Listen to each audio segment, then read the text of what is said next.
अस्सलाम वालेकुम नाज़रीन, आप देख रहे हैं टैक्स और आप। आज का हमारा मौजू है टैक्स डिबेट 2021।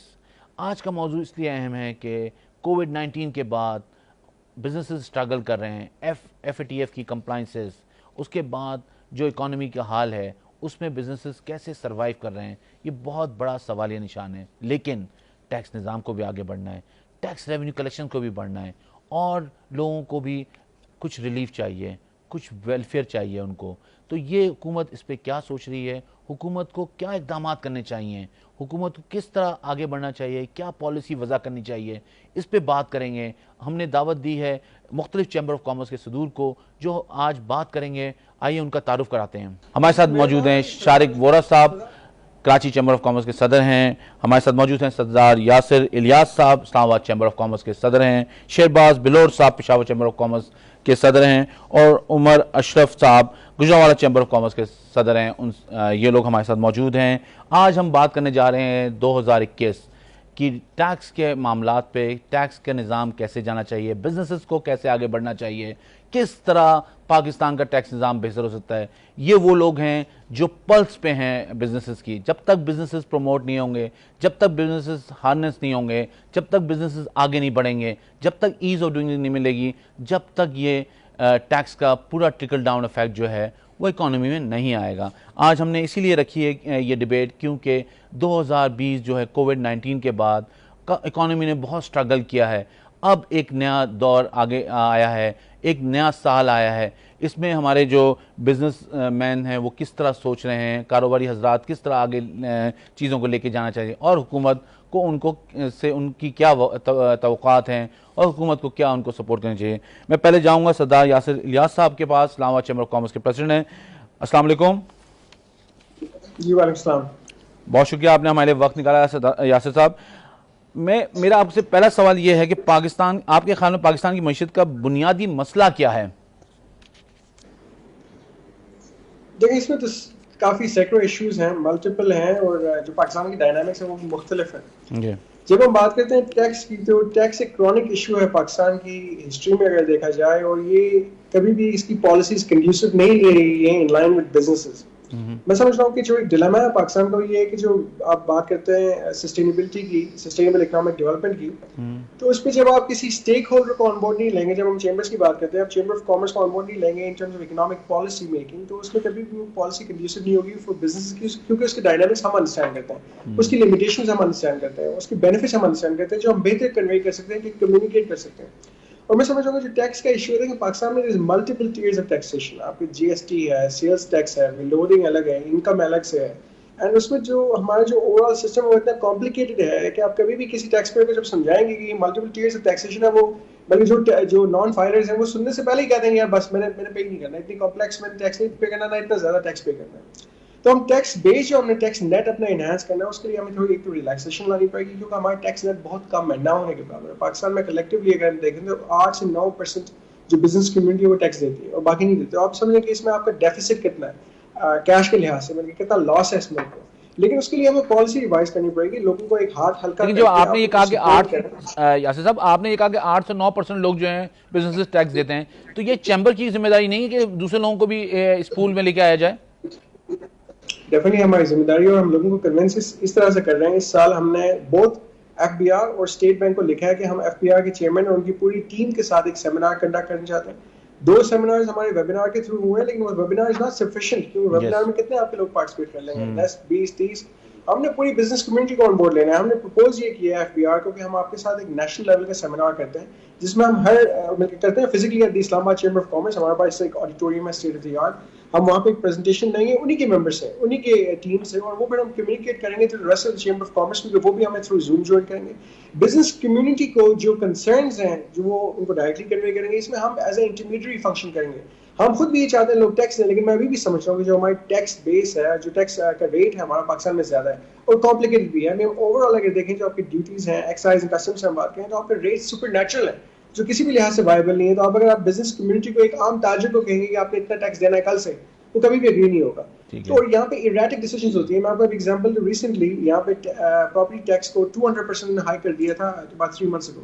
हमने फिर उसके अगेंस्ट रिट पिटीशन फाइल की कोर्ट में कि ये कहाँ होता है कि दुनिया में ओवरनाइट आप 200% प्रॉपर्टी टैक्स लगा लेते हैं। ठीक है, तो ये चीजें जो है ना कभी भी इस तरह से नहीं की जाती, इस तरह हम इरेटिकली चलते हैं। So what you are suggesting कि कोई वायबल सोल्यूशन लाना चाहिए और कंसेंसस के साथ बिजनेस कम्युनिटी को ऑन बोर्ड लेते हुए फैसले करने चाहिए, आप ये कहना चाह रहे हैं? डेफिनेटली, क्योंकि सबसे बड़ा स्टेक होल्डर है बिजनेस कम्युनिटी। अगर जो टैक्स हमने देना, आप हमसे पूछेंगे हम कैसे देना चाहते हैं। टैक्स नेट में आप लोगों को लेके आए और हाथ हल्का रख के सीक्वेंशियली आप उसको एनहांस करें टैक्स को, ताकि लोगों के लिए वायबल हो, वो लोग उसको अफोर्ड भी कर सकें, सस्टेनेबल हो। ठीक है, आपको पॉइंट आ गया जी, कुछ कहना चाह रहे हैं हम? मैं ये कहूँगा वन गो में आप निचोड़ने की कोशिश करेंगे, आप कहेंगे कैश का है इसको अभी जमा कर देंगे, इससे कहीं भी नहीं होता। तो अब आप ये कह रहे हैं कि फेज वाइज जाया जाए, कुछ रोड मैप प्लान किया जाए, उसके तहत अकॉर्डिंगली मूव किया जाए। वो और एक चीज मैं और बहुत इंपॉर्टेंट मेंशन करना चाहता हूँ, देखिए अभी कोविड-19 के बहरान से हम गुजरे हैं। दुनिया जहां में आप देखें कि वहां पे बेल आउट रिलीफ पैकेजेस हैं। पाकिस्तान में बेल आउट पैकेजेस नहीं है, गवर्नमेंट के पास फंड्स नहीं है। लेकिन एफबीआर को हमने इन राइटिंग रिक्वेस्ट की थी कि जो इस साल के हमारे जो फाइलर्स हैं उनके जो टैक्स रिटर्न्स हैं उनको आप डिफर कर दें या उनको इंस्टॉलमेंट प्लान ऑफर कर दें। कोई तो रिलीफ लोगों को मिले कि लोग इस कोविड-19 ठीक है, आपको पॉइंट ऑफ व्यू आ गया। यासिर साहब बहुत वैलिड, आपने कॉम्प्रिहेंसिव बात की। मैं जाऊंगा शारिक बोरा साहब के साथ। शारिक साहब जी, मेरा आपसे सवाल ये है कि पाकिस्तान की जो इकोनॉमी की जो हाल है इस वक्त, इतना बुरा हाल है, क्या ये नॉन डॉक्यूमेंटेशन की वजह से आपके ख्याल में? पार्टली मैं कहूँगा कि नॉन डॉक्यूमेंटेशन की वजह से तो डेफिनेटली है, इसलिए कि पाकिस्तान जो कि 22-23 करोड़ का मुल्क है, वहाँ पर टैक्स देने वालों की तादाद, टैक्स नेट जो है इतना छोटा है। नतीजा ये होता है कि जो लोग टैक्स देते हैं, गवर्नमेंट अपनी IMF की जो कंडीशंस हैं उनको पूरा करने के लिए जो लोग ऑलरेडी टैक्स नेट में होते हैं उनको निचोड़ते रहते हैं, जिसकी वजह से वो लोग जो टैक्स नेट में आते हैं वो दूसरों को ये कह कर जाते हैं कि खुदा के लिए आप इस नेट में ना आइएगा। सही है। तो जरूरत इस चीज की है कि जो लोग टैक्स नेट में आते हैं उनको इंसेंटिवाइज किया जाए, उनको ज्यादा सहूलतें दी जाएं, उनके लिए ज्यादा अपॉर्चुनिटीज पैदा की जाएं, ताकि दूसरे लोग जो कि टैक्स नेट में नहीं है वो ये देखें कि जो लोग ऑलरेडी टैक्स पेयर हैं, रजिस्टर्ड हैं और टैक्स दे रहे हैं वो हमसे ज्यादा ग्रो कर रहे हैं। अनफॉर्चुनेटली पाकिस्तान में जो undocumented economy other way round है, जो अनडॉक्यूमेंटेड वो ज्यादा फ्लरिश कर रहा है। जी हाँ, और जो डॉक्यूमेंटेड इकोनॉमी है वो बेचारे या तो बैंकों के डेट के नीचे आ जाते हैं क्योंकि वो टैक्सेस भी दे रहे होते हैं, वो अपने एम्प्लॉइज को जो है मिनिमम वेजेस भी दे रहे होते हैं, 36 किस्म के जो दूसरे टैक्सेस हैं वो भी दे रहे होते हैं, क्योंकि अब तो आपको पता है ना कि सारा निजाम जो है उनके तो टैक्सेस के इश्यूज भी हैं, कंप्लायंसेस के इशू भी हैं शारिक भाई। जी, कंप्लायंसेस के तो बहुत इश्यूज हैं, और उसके अलावा आप देखें ना, सिर्फ फेडरल टैक्सेस नहीं है, प्रोविंशियल हैं, लोकल हैं। कराची में तो शायद पाकिस्तान में सबसे ज्यादा टैक्सेस हैं। जरूरत इस बात की है कि एक तो जो टैक्स नेट में उनको इंसेंटिवाइज किया जाए, दूसरा जो टैक्स नेट में लोग नहीं है और खुलेआम फिर रहे हैं, कम से कम 2 से 3 साल तक पूरी जो एफबीआर की टैक्स मशीनरी है, मैं उसको ये मशवरा दूंगा कि वो जो लोग ऑलरेडी टैक्स नेट में उनसे कुछ मत कहें, बल्कि पूरी मशीनरी को आप लगा दें उन लोगों के पीछे जो टैक्स नेट में नहीं है। आपकी भी कोई कराची चैम्बर के बिजनेस प्लान में कोई चीज है इस तरह की? जी, कराची चैम्बर तो आपको पता है पाकिस्तान का सबसे बड़ा पावरफुल चैम्बर है और वो हुकूमत के साथ मुसलसल कांटेक्ट में होता है, और the good part of Karachi chamber is कि हुकूमत भी जो है वो कराची चैम्बर के साथ बहुत रिस्पॉन्सिव होती है। अनफॉर्चुनेटली होता यह है कि हुकूमत की चूंकि जो इंटरनेशनल ऑब्लिगेशंस हैं, खासकर जो IMF प्रोग्राम है, वो हुकूमत को अलाउ नहीं करता कि वो इकदाम ले सके जो पाकिस्तान को तरक्की की राह पर गामजन कर सके। सही है। तो मतलब आप ये समझते हैं कि हुकूमत को जो है कुछ प्रोएक्टिव अप्रोचेस अपनानी चाहिए और जो लोग इस वक्त ऑफ बोर्ड हैं उनको ऑन बोर्ड लेके आना चाहिए? जी, सबसे पहले तो ये कि जो स्टेक होल्डर्स हैं पाकिस्तान के, जो बिजनेसेस हैं, इंडस्ट्रियलिस्ट हैं, वो लोग जाकर IMF से कंडीशनैलिटीज को डिस्कस करें, वो लोग पाकिस्तान के लिए लोन्स के लिए बात करें वर्ल्ड बैंक से, IFC से और IMF से।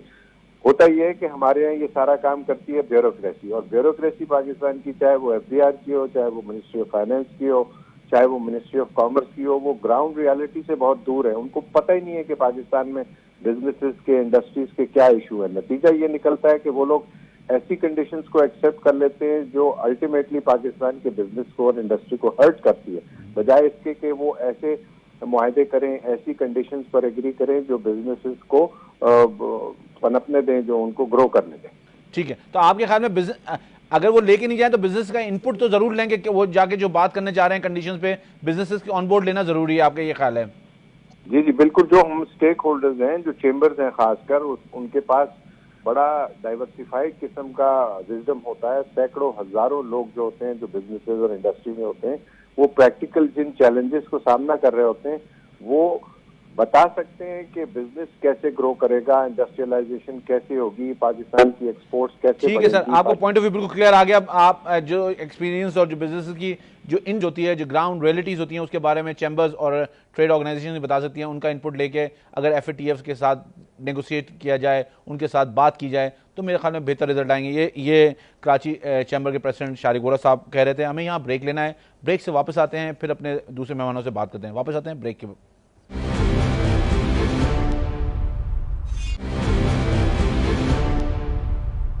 ब्रेक पे जाने से पहले हम बात कर रहे थे कराची चैम्बर के सदर और इस्लामाबाद चैम्बर ऑफ कॉमर्स के सदर से। अब हमारे साथ मौजूद हैं शहबाज बिलोट साहब, जो कि पेशावर चैम्बर ऑफ कॉमर्स के सदर हैं। उनसे बात करते हैं। अस्सलाम वालेकुम। वालेकुम सलाम। आपको बहुत शुक्रिया, आपने हमारे वक्त निकाला। बेसिकली जो यहाँ पे इस वक्त हम सवाल कर रहे हैं वो इकोनॉमी और टैक्स की बात कर रहे हैं। तो आपके ख्याल में लोग टैक्स निज़ाम से दूर क्यों भागते हैं? आपके ख्याल में क्या बुनियादी वजह है इस दूर भागने की, दूर रहने की, अनडॉक्यूमेंटेड रहने की? एक तो टैक्स का जो आपका सिस्टम है, जो निज़ाम है, वो ऐसे है कि बंदा उससे दूर ही भागता है।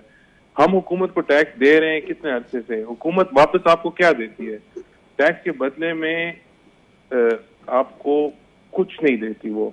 अभी रिसेंटली ये KP में एक स्कीम लॉन्च हुआ है, जब जिसपे वो सेहत कार्ड दे रहे हैं, वो भी टैक्स पेयर के पैसों पे। उसके अलावा बिजनेसेस को कोई फैसिलिटेशन नहीं है हुकूमत की तरफ से, जिसकी वजह से लोग दूर भागते हैं टैक्सेस से।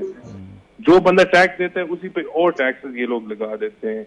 कोई फैसिलिटेशन नहीं है बिजनेसेस को। कोरोना की वजह से बिजनेसेस ने बहुत सफर किया। उसके अलावा फिर ये लोग टैक्सेस लगा रहे हैं। फिर ये लोग, शहबाज साहब, आप क्या समझते हैं कि 1% टैक्स फाइलर के साथ हुकूमत क्या फैसिलिटी दे सकती है लोगों को? टैक्स फाइलर को आप बढ़ा देना। आप जब फैसिलिटी नहीं देते, जो टैक्स दे रहे हैं उनको आप और निचोड़ रहे हैं, उन्हीं पे आप और टैक्सेस लगा रहे हैं, उन्हीं को आप और मुश्किल उनके लिए आप कह रहे हैं कि बिजनेस करना, तो फिर कैसे ये मुल्क जो है वो आगे बढ़ेगा? ठीक है, तो आपके ख्याल में इंसेंटिवाइज किया जाए उनको, तो क्या इंसेंटिवाइज किया जाए? दूसरी बात ये जी, इनकी पॉलिसीज जो है वो ठीक नहीं है। जैसे आपने पहले सुना है, चेंबर ऑफ कॉमर्स जो होता है वो आंकन होते हैं बिजनेस कम्युनिटी की। हुकूमत उनसे कंसल्टेशन बिल्कुल नहीं करती। पिछले 2 सालों में FBR के चेयरपर्सन 5 बार ने बदला है। तो ये क्या आपको कहता है कि सिस्टम में कोई मसला है? सिस्टम को बदलने की जरूरत है जी। नहीं तो आप क्या समझते हैं, क्या सिस्टम आना चाहिए? जो FBR में इस वक्त सिस्टम है, आप क्या समझते हैं इसमें क्या क्या तब्दीली आनी चाहिए?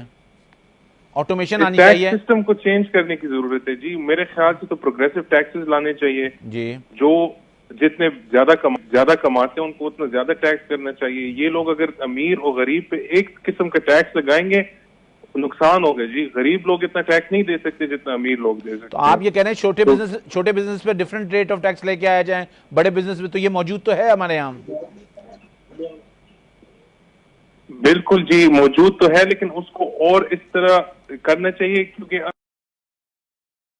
ठीक है, इससे कॉस्ट ऑफ प्रोडक्शन हमारी बढ़ेगी। ठीक है, तो हमें टैक्सेस भी देने पड़ते हैं, फिर बैंकों के पास जाना पड़ता है। तो ये पूरा सिस्टम जो है इसको चेंज करना पड़ेगा। ऐसे बिजनेसेस नहीं चल सकती। ठीक है, तो आप ये समझते हैं कि कोई पूरा रीडिफाइन करना पड़ेगा, FBR के मॉडल को चेंज करना पड़ेगा, आप ये समझते हैं?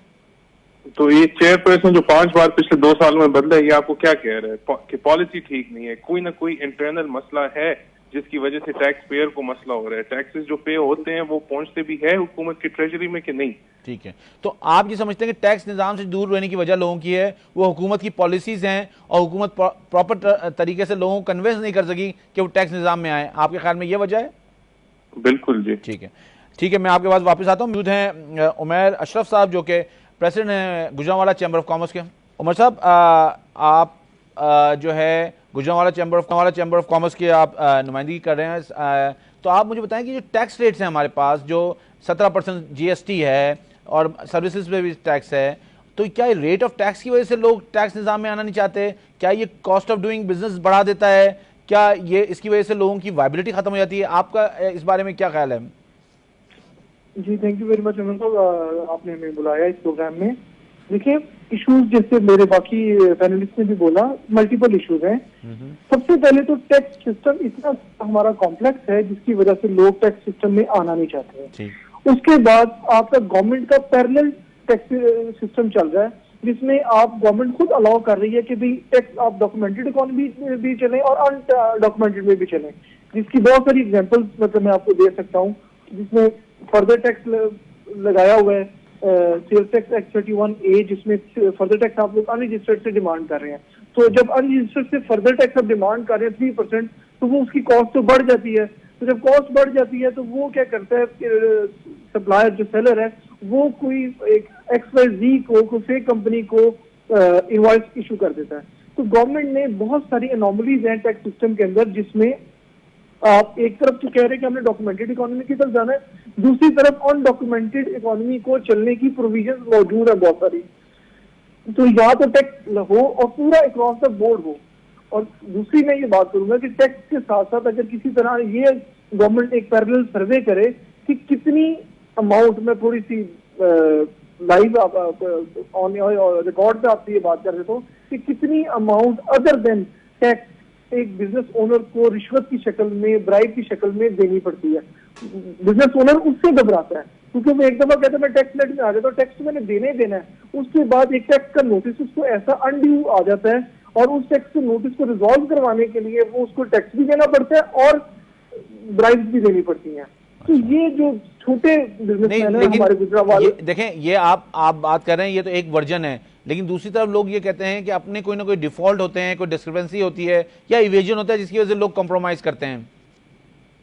सर बहुत सारी हम एग्जांपल्स के साथ आपको कोट कर सकते हैं कि जो केसेस ऐसे बनाए जाते हैं जो रियलिस्टिक नहीं होते हैं। आप ये देखें कि कितने गवर्नमेंट ने केस डिफॉल्ट जनरेट किए और आगे कोर्ट में जाके खुद हार जाते हैं अपने खिलाफ मुकदमा। तो अगर इतने जेन्युइन केसेस गवर्नमेंट बनाती है तो आगे जाके ऊपर वाली कोर्ट में गवर्नमेंट ये टैक्स डिपार्टमेंट केस लूज क्यों कर जाता है।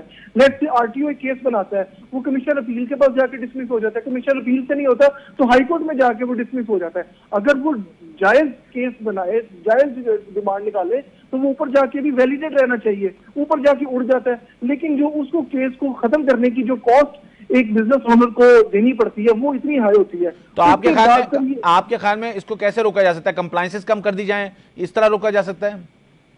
सिंप्लीफिकेशन ऑफ प्रोसेस, कंप्लायंसेस इसकी थोड़ी सी कम की जाए और मल्टीपल जो इसके जो वेज हैं जिसमें लूप होल्स हैं, जैसे फर्दर टैक्स की प्रोविजन है जिससे लोग बहुत ज्यादा इसकी तरफ जा रहे हैं कि यार एक बंदे को तो प्रमोट कर रहे हैं कि आप जो टैक्स दो। तो आपके ख्याल में कंप्लायंसेस को कम करना चाहिए और ये जो अनरजिस्टर्ड के साथ कारोबार के फर्दर टैक्स वाला हुआ है उसको जो है कि कोई और उसका वाई मीडिया या कोई उसको एलिमिनेट करके सबको रजिस्ट्रेशन के लिए। एक और एग्जांपल देता हूँ ना, जैसे पिछली दफा सेक्शन 4 है सेक्शन सेल्स टैक्स का कि जिसमें अनरजिस्टर्ड को 100 मिलियन से ज्यादा की सेल्स नहीं कर सकते हैं।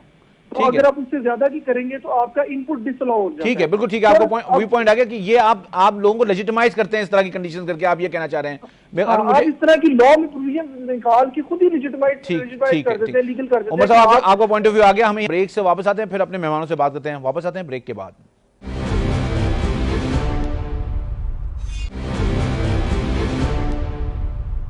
ब्रेक पे जाने से पहले बात कर रहे थे, हमारे साथ मौजूद थे सरहद चैम्बर ऑफ कॉमर्स के प्रेसिडेंट, हमारे साथ मौजूद थे गुजरांवाला से के चैम्बर ऑफ कॉमर्स के प्रेसिडेंट, और वो बात कर रहे थे कि जी कंप्लायंसेस को कम किया जाए और कुछ कानून ऐसे हैं जिससे वो अनरजिस्टर्ड को खुद लेजिटिमाइज करते हैं, तो इन चीज़ों को और रेट को कम किया जाए। इससे जो है वो टैक्स निज़ाम बेहतर होगा। हुकूमत को पॉलिसीज़ लेके आनी चाहिए क्योंकि सरहद चैम्बर के प्रेसिडेंट कह रहे थे कि जी 5 दफ़ा जो है FBI के चेयरमैन जो हैं वो चेंज हो चुके हैं, तो इसमें हुकूमत को कंसिस्टेंसी लानी चाहिए ताकि पॉलिसीज़ जो हैं वो एक तरह की रहें और आगे बढ़ें, ताकि लोगों को ये पता हो कि उनको कितना टैक्स देना है और किस तरह उनको अपने टैक्स डिस्क्लोजर देने हैं। अब मैं जाऊँगा जनाब सरदार यासीन इलियास साहब के पास, इस्लामाबाद चैम्बर ऑफ कॉमर्स के सदर।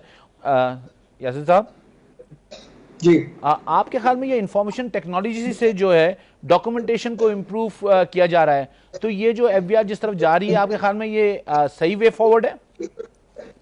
देखिए, जब हम बात करते हैं डिजिटाइजिंग द इकोनॉमी, उसमें दोनों साइडों पे it has an equal impact और पॉजिटिव इम्पैक्ट लिया है। मगर ई कॉमर्स की तरफ देखें तो उसकी प्रमोशन ई कॉमर्स में बहुत बेनिफिट आएगा हमें। फ्यूचर इसी का है, ऑनलाइन बिजनेसेस का है। और सेम टाइम पे अगर हम देखें तो अपने जितने आपके प्रोसेस एंड प्रोसीजर्स हैं गवर्नमेंट इदारों के, उनको भी अगर आप डिजिटाइज कर लें तो आपकी जो एलिमेंट ऑफ करप्शन है वो उसको मिटिगेट कर सकते हैं, यहाँ पर कंप्लीटली एलिमिनेट कर सकते हैं इवेंचुअली। तो मैं समझ रहा हूँ कि बहुत अच्छा फैसला है, नॉट जस्ट अक्रॉस एफबीआर बल्कि जितने हमारे रेलेवेंट इदारे हैं, केडी है, एलडी है, सीडी है, आरडी, अगर उनको भी हम डिजिटाइज कर लें उनकी प्रोसेसेस अप्रूवल्स, तो वो चीज़ें आपकी बहुत ऑर्गेनाइज होंगी और करप्शन आपकी कुछ हद तक कम हो जाएगी या खत्म हो जाएगी। लेकिन जो आपका बेसिक इशू है, जो हम टैक्स की बात करते हैं, उसमें जब तक आप लोगों को ओरिएंटेशन और एजुकेशन नहीं देंगे, बिकॉज लाइक वी सेड कि अभी हमारी अनडॉक्यूमेंटेड इकोनॉमी है और इन लोगों को उस लेवल की एजुकेशन देना, ट्रेनिंग देना is going to take time. आप एक्सपेक्ट करेंगे आप सब कुछ ऑनलाइन कर दें और बंदा ऑटोमेटिकली खुद सीख जाएगा, ऐसा हो नहीं सकता। We're going to have multiple avenues, multiple seminar, multiple road shows, multiple setups। शायद कई चेंबर्स में, अब हमने इस्लामाबाद चेंबर ऑफ कॉमर्स में एक एफबीआर का डेस्क बना दिया है, यहाँ पे एक डेस्क है, उनका एक फुल टाइम स्टाफ है। आप ये कह रहे हैं रिग्रेस अवेयरनेस कैंपेन चलाई जाए? डेफिनेटली वो चाहिए। और मैं समझ रहा हूँ कि जो हम बात कर रहे हैं टैक्स की, मैं अभी भी इस चीज को दोबारा से कहता हूँ कि टैक्स देना एक बुनियादी, टैक्स लेना गवर्नमेंट का एक बुनियादी राइट है और टैक्स देना आपका एक फर्ज है। सिटीजन ऑफ पाकिस्तान का हर एक सिटीजन का एक फर्ज है कि आप टैक्स दें। मैं समझ रहा हूँ अगर आप चाहते हैं कि इस मुल्क में बेहतरी हो, तरक्की हो, इंफ्रास्ट्रक्चर यहाँ पे बने, स्कूल्स बने, हॉस्पिटल्स बने, तो हर एक इंसान को अपने हिस्से का एक शेयर डालना पड़ेगा। लेकिन लोग ये सवाल भी करते हैं कि इसका यूजेज क्या हो रहा है, इसका यूजेज कैसे पता चलेगा, उसको कैसे कंट्रोल किया जाएगा? बिकॉज लोग टैक्स तो बहुत से लोग अपना बिल्कुल ड्यू टैक्स देते हैं लेकिन उनको रिटर्न में नजर नहीं आता, जिसकी वजह से वो फ्रस्ट्रेशन का शिकार हो जाते हैं। Because definitely government का prerogative है, in which definitely government has a mandate for the betterment of the economy, betterment of the country। हर हुकूमत ही चाहती है कि कुछ ना कुछ वो काम करे, इंफ्रास्ट्रक्चर पे काम करे। और डेफिनेटली अगर गवर्नमेंट आपकी अच्छी होगी, जैसे मैं समझ रहा हूँ कि पीटीआई ने बहुत एक प्रोएक्टिव रोल प्ले किया और बहुत चीजें स्ट्रीमलाइन कर रहे हैं, ऑर्गेनाइज कर रहे हैं। अगर आप अच्छी गवर्नेंस की बात करेंगे तो गवर्नमेंट कभी भी आपके फंड्स मिसयूज नहीं करेगी। मैं समझ रहा हूँ कि हम अगर अपने मुल्क का डिलेमा देखें तो कई जगहों पे हमने कई प्रोजेक्ट्स इन द पास्ट ऐसे किए हैं जहाँ पे आपके टैक्स पेयर का पैसा मिसयूज हुआ है, जाया भी हुआ है। मैं पर्सनली आपको एग्जांपल दूं कि मैं समझता हूँ कि जितनी हमने बसेस और मेट्रोज ये बनाए, इनकी जरूरत नहीं थी। इतनी जगह अगर हम स्कूल्स और हॉस्पिटल्स बनाते, इस आवाम को ये बेसिक नेसेसिटीज हैं, इनकी ज्यादा जरूरत है। तो टैक्स पेयर का हमेशा शिकवा यही होता है कि आप टैक्स हमसे लेते हैं लेकिन वो टैक्स का पैसा या तो जाया हो रहा है या मिसयूज होता है। तो वो एक चीज हमें ऑर्गेनाइज करनी पड़ेगी। और मैं समझता हूँ कि टैक्स नेट में लोगों को लाने के लिए आप ये कह रहे हैं टैक्स कलेक्ट करके वेलफेयर में ज्यादा लगाया जाए लोगों की। देखिए, ये आप अगर अपनी आवाम पे नहीं लगाएंगे, अपनी आपके बेसिक बैकबोन है इस मुल्क का, आपका जो ह्यूमन रिसोर्स है वो आपकी बैकबोन है, अगर उसके ऊपर आप नहीं लगाएंगे तो मुल्क तरक्की कैसे करेगा? आप उसको स्किल नहीं देंगे, एजुकेशन नहीं देंगे। उसके अलावा जो हम रिहैब प्रोग्राम्स देखें, जो आपके लोग ड्रग्स पे हैं या अल्कोहल पे हैं, रिहैब प्रोग्राम्स की जरूरत है। Education is fundamental. Literacy rate आपका अगर 60-70% पे आएगा तो आप देखेंगे मुल्क आप टॉप 5 में आ जाएगा बाई साल। ठीक है, यासिर साहब आपका बिल्कुल पॉइंट ऑफ व्यू बहुत क्लियर आ गया कि अगर टैक्स से जो है जब तक लोगों को, आवाम को फायदा नहीं होगा, जब तक उस टैक्स निजाम का फायदा क्या है। शारिक गोयल साहब, ये जो प्लास्टिक मनी का कॉन्सेप्ट हुकूमत लेके आ रही है, आप क्या समझते हैं कि ये फ्यूचर में पाकिस्तान की इकोनॉमी को बेहतर करेगा, टैक्स निजाम को बेहतर करेगा? आप क्या समझते हैं? मैं समझता हूँ कि ये बहुत अच्छा इक़दाम है और ये आज से 15-20 साल पहले आ जाना चाहिए। ये तो पिछली हुकूमतों का बड़ा फेलियर है कि वो दुनिया में टेक्नोलॉजी और जो है प्लास्टिक करेंसी की, जिससे कि पूरी दुनिया ने तरक्की की और दुनिया कहाँ से कहाँ चली गई और हमने उसमें इतनी मुदाखलत की, इतना हम पीछे रह गए। तो ये तो मैं समझता हूँ कि बहुत जबरदस्त काम है and I congratulate our present government for this. और देखें, पूरी दुनिया के साथ अगर आप नहीं चलेंगे, आपकी अगर टेक्नोलॉजी ई पेमेंट्स की, पेमेंट सॉल्यूशंस की, चाहे वो इंपोर्ट हो एक्सपोर्ट हो, पूरी दुनिया की अब जो ट्रेड है वो होने जा रही है। शारिक भाई, पाकिस्तान जैसी कैश क्रॉनिक सोसाइटी जहां पे लोग कैश यूज करने में कोई भी चीज कर सकते हैं, तो आप क्या समझते हैं ये इंप्लीमेंट करना आसान होगा? देखिए, पाकिस्तान में जैज, इजी पैसा, इजी मनी जैसी चीजें कितनी तेजी से पॉपुलर हुई हैं। हम पाकिस्तानी कौम जहां पैसे के लेन देन के मामले में अल्हम्दुलिल्लाह हमारी समझ और हमारी आईक्यू जो है वो बहुत जबरदस्त है, हम बहुत जल्दी एडजस्ट हो जाते हैं। तो इसमें ऐसा कुछ नहीं है। हाँ, जरूरत इस चीज की है कि जो टैक्स का सिस्टम है, जिसको के जिस मुल्क में तालीम का मेयार जिसमें के 40% लोग गैर तालीम याफ्ता हों, वहां पर जो टैक्स का निजाम, एसआरओज और नोटिफिकेशन की जो इंग्लिश है, जिसको के पढ़ने के लिए आपको कोई 5-10 लाख रुपए वाला वकील रखना पड़ता है और फिर वो कनाइमेंस करके टैक्स अथॉरिटीज के साथ आपके टैक्स को ऊंचा नीचा करता है। तो लोगों को कॉन्फिडेंस देने के लिए आपके जो टैक्स लॉज है वो आपके आसान जबान में, आसान उर्दू में हो, कि लोगों को ये पता हो कि जी मेरे साथ नॉन कंप्लायंस में क्या हो सकता है। ठीक है, तो सिंप्लीफाइड लॉज आप कह रहे हैं कि टैक्स के हों, ताकि आम आदमी खुद, आम फहम आदमी हो, आम फैन जबान में उसको समझ सके। जी हाँ। और जो प्लास्टिक करेंसी की आपने बात की, ये बेसिकली अब तो सारा जो है वो डिजिटल पेमेंट्स होंगी पूरी दुनिया में, और अगर हम इसको अडॉप्ट नहीं करेंगे तो हम बहुत पीछे रह जाएंगे। और जहां तक ये ताल्लुक है कि आम आवाम इसको कैसे सीखेंगे, मैं समझता हूँ कि पाकिस्तान में जितना फोन जो है एंड्रॉयड और दूसरे जो फोन्स हैं, सेल फोन्स, उसका जितना बड़ा इस्तेमाल है, और डिजिटल जो हमारा कॉरेस्पॉन्डेंस है, जो हमारी ऐप्स है, वो इतनी पॉपुलर हैं कि वो पाकिस्तान तो उन ममालिक की फहरिस्त में आता है जिन्होंने इस टेक्नोलॉजी को बड़ी तेजी से मतलब टेक्नोलॉजी अगर बेस्ड चीजें होंगी तो पाकिस्तान को मतलब इतनी प्रॉब्लम नहीं होगी, लोग तैयार हैं उसके लिए। जी बिल्कुल तैयार हैं, और लोग वेलकम कर रहे हैं। आप देखें ई कॉमर्स में जो गवर्नमेंट ने नई रेगुलेशंस लाए हैं, उससे पाकिस्तान की ई कॉमर्स बढ़ेगी, पाकिस्तान की एक्सपोर्ट भी बढ़ेगी। ठीक है, बहुत मैं जरा शहबाज बलोच साहब के पास जाऊं। सरहद चैम्बर ऑफ कॉमर्स के सदर हमारे साथ मौजूद हैं। आपको मेरी आवाज आ रही है? जी जी जी। अच्छा, ये जो CNIC की कंडीशन है, आप क्या समझते हैं, इससे कारोबार करना लोगों के लिए मुश्किल हो गया है? देखें जी, ये सिक्योरिटी कारोबार में ये तो बहुत जरूरी है। CNIC का मेरे ख्याल से ये एक अच्छा निजाम है। ये जो लोग कारोबार करते हैं उनके लिए बेहतर है। नहीं मतलब ये की बात कर रहे हैं। नहीं, ये जो CNIC की कंडीशन आई है, लाख रुपए से ज्यादा की परचेज पे CNIC, तो आप क्या समझते हैं कि ये अच्छी इकदाम है, इसको रहना चाहिए या इसको खत्म होना चाहिए? इसलिए कुछ लोगों का ये मौक़िफ़ है कि इससे कारोबार करने में मुश्किलात हो रही हैं, लोगों के बिजनेसेस जो हैं वो सफर कर रहे हैं। जी, ये जो छोटी मोटी चीजें ये ला रहे हैं बार बार, इस कारोबार को मुश्किल कर रहे हैं। मेरे ख्याल से इसको नहीं होना चाहिए। ठीक है, कारोबार को और आसान बनाना चाहिए। ये लोग इन्होंने ईज ऑफ डूइंग बिजनेस का नाम लेते हैं, लेकिन ईज ऑफ डूइंग बिजनेस की हमें नजर नहीं आ रहा कि कैसे हो रहा है और कहाँ पे हो रहा है। ठीक है, तो आप कह रहे हैं कि ये जो चीजें हैं उनको आसान करना चाहिए ताकि लोगों को कारोबार करने में आसानी हो। इनको आसान करना चाहिए। मैं आपको इससे पहले टैक्स सिस्टम पे कह रहा था, तो अगर आप गूगल पे लिखें कि पाकिस्तान में कितने किस्म के टैक्स है, इधर लिखा है 70 यूनिक किस्म के टैक्स है जो गवर्नमेंट की 37 एजेंसीज कलेक्ट करती है। अच्छा, तो इस सिस्टम की बात हो रही है कि इसको एक आसान करना चाहिए। एक इदारा बनाए जो सारी टैक्स कलेक्ट करे और फिर जो जहां स्पेंड करना चाहती है कर सकती है। ठीक है, तो आप ये कह रहे हैं कि लोगों को फैसिलिटेट इस तरह करें कि कुछ ऐसी पॉलिसीज लाएं ताकि वन विंडो ऑपरेशन हो जाए और लोग कम से कम टैक्स एक ही जगह पे दे दें। बिल्कुल जी। ठीक है, मैं उमर अशरफ साहब के जाऊं। उमर साहब जी, आपके ख्याल में हुकूमत को क्या इकदाम करने चाहिए जिससे लोगों के बिजनेस डिस्क्लोजर्स बेहतर होंगे? तो देखिए, बात यह है कि लोग टैक्स देना चाहते हैं, सिर्फ टैक्स के नहीं, आपने देखें पहले तो आपने कहा ना कि आपकी शिकायत थी, लेकिन लोगों के डिस्क्लोजर्स का भी तो इशू है ना। लोगों के डिस्क्लोजर भी इतने अच्छे नहीं है हमारे यहाँ। सर, डिस्क्लोजर इसीलिए अच्छे नहीं है कि लोग टैक्स हरासमेंट से घबराते हैं, लोग इनडायरेक्ट टैक्स देना चाहते हैं, लोग फाइनल टैक्स देना चाहते हैं, फिक्स टैक्स रिजीम की लोग बात करते हैं। यार दुकानदार कहता है जी हमारे आप पे ऊपर फिक्स टैक्स इंपोज करवा दें, वो हम दे देते हैं, लेकिन हम इवेल्युएशन में, ऑडिट में नहीं जाना चाहते हैं, क्योंकि ऑडिट की हरासमेंट ऐसी ज्यादा होती है जिससे जो बिजनेस ओनर है वो बड़ा ज्यादा दूर भागता है। तो छोटे छोटे बिजनेस ओनर होते हैं ना, उनके पास डॉक्यूमेंट अकाउंटेंट होते हैं ना, उनके पास लॉयर होते हैं, इतना उनका बिजनेस स्केल नहीं होता कि वो अफोर्ड कर सके। नहीं तो शारिक साहब कराची चैम्बर से कह रहे हैं कि कानून ऐसे बनाना चाहिए जिसमें लॉयर्स की, अकाउंटेंट की जरूरत ही ना पड़े। तो बिल्कुल इसीलिए मैं कह रहा हूँ ना कि अभी लॉ इतना कॉम्प्लिकेटेड है कि जो छोटा बिजनेस ओनर है वो तो दे ही नहीं सकता, लॉयर की फीस भी नहीं दे सकता, अकाउंटेंट की फीस भी नहीं दे सकता, इसलिए वो फिर कहता है मैं डिस्क्लोजर में नहीं डिस्क्लोज ही नहीं करता हूँ। ठीक है, डिस्क्लोजर के बिल्कुल आप भी इस बात से मुत्तफिक है कि कानून जो है वो इजी होने चाहिए ताकि लोगों को, आम आदमी को उसको समझ आए और खुद वो अपनी कंप्लायंसेस कर सके।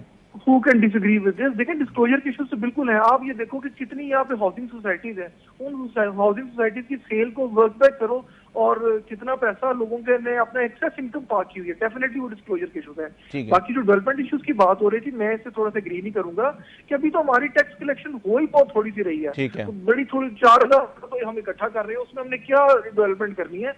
हम लोग बिल्कुल टैक्स बहुत कम दे रहे हैं। बिल्कुल ठीक है, आपको मौका आ गया।